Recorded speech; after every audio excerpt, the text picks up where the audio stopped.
que cache Elisabeth Borne.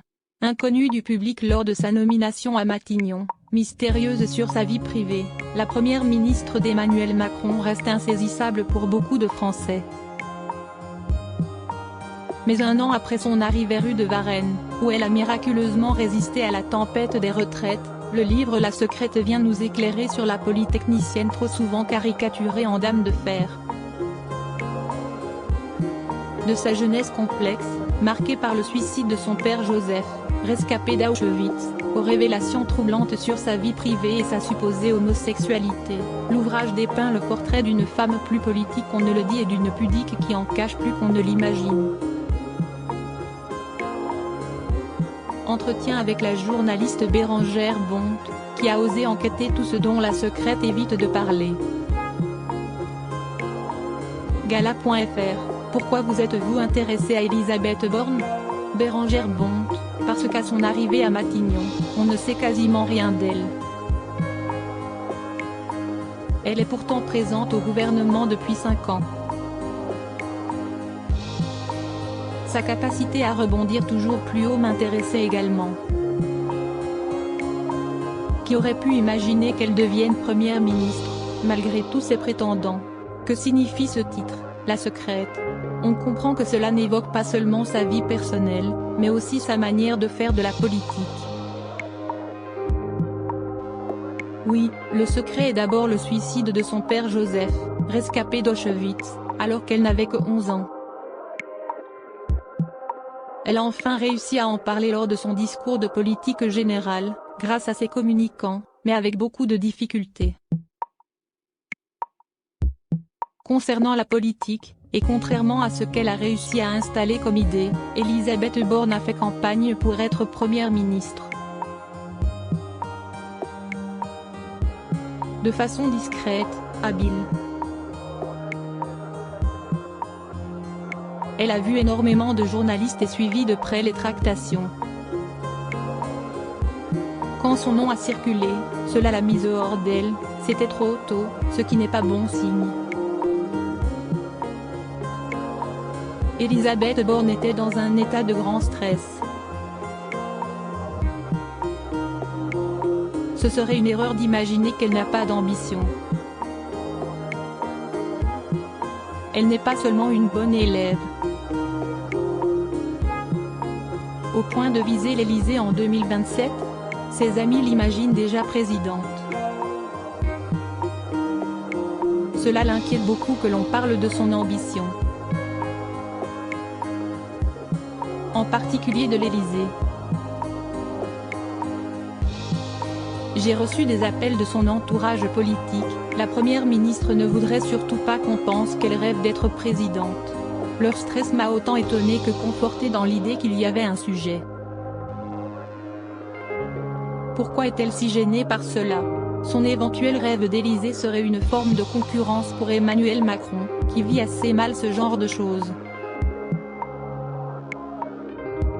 Elisabeth Borne n'a pas du tout envie que les relations se tendent comme avec Édouard Philippe. Sa méfiance vient de là. Elle s'inquiétait que l'on évoque son compagnon. Comment a réagi La Secrète en apprenant l'existence de votre projet? L'idée ne l'a pas du tout emballée. Elle s'inquiétait que l'on évoque sa vie personnelle. Notamment son compagnon, ou en tout cas son prétendu compagnon. Vous révélez l'identité de l'homme avec lequel elle a été photographiée par Closer, durant l'été 2022. Il s'appelle en réalité Patrice Aubert et elle l'a rencontré il y a une douzaine d'années, à la mairie de Paris.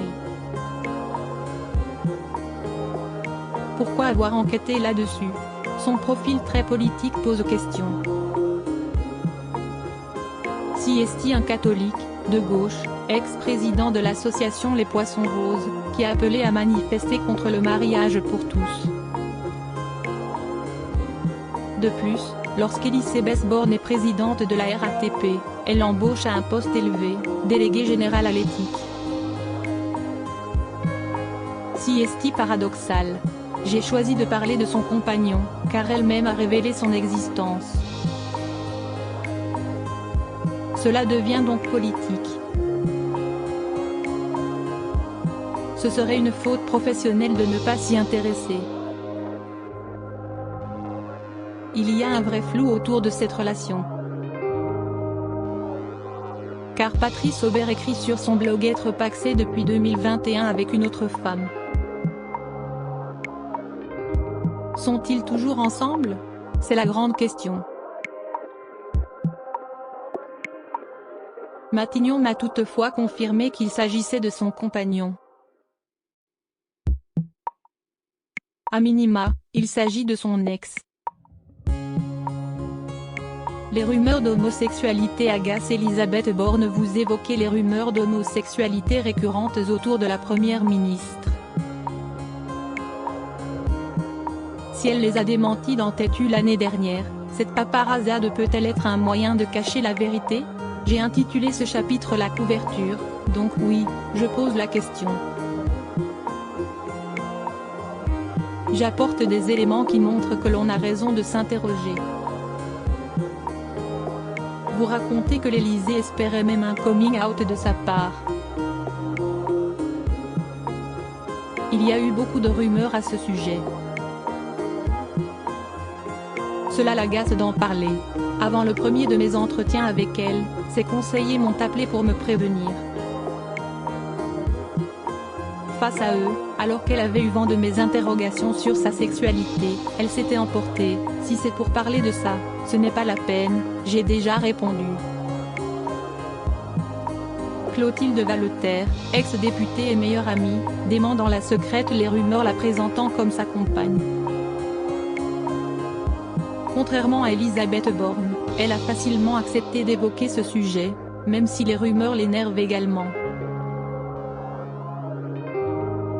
Il n'y a aucune chance de réconciliation avec Ségolène Royal. Pourquoi des personnalités comme Anne Hidalgo, qui l'a fréquentée à la mairie de Paris, ont-elles refusé de témoigner? Pour parler d'un Premier ministre, en général, tout le monde se cache. Il ne faudrait surtout pas le fâcher. D'autre part, les personnalités de gauche ont vécu comme une trahison son départ pour la Macronie. Anne Hidalgo était dithyrambique sur Elisabeth Borne lorsqu'elle a quitté la mairie de Paris en 2013, où elle était directrice de l'urbanisme. Maintenant, c'est une opposante politique. C'est une telle blessure que certains refusent même de dire qu'ils ont été proches, comme Lionel Jospin. Elle a pris ses distances avec son mentor Lionel Jospin, en critiquant notamment les 35 heures, mises en œuvre lors de leurs années à Matignon. Où en sont leurs relations? Cela avait très bien fonctionné entre eux.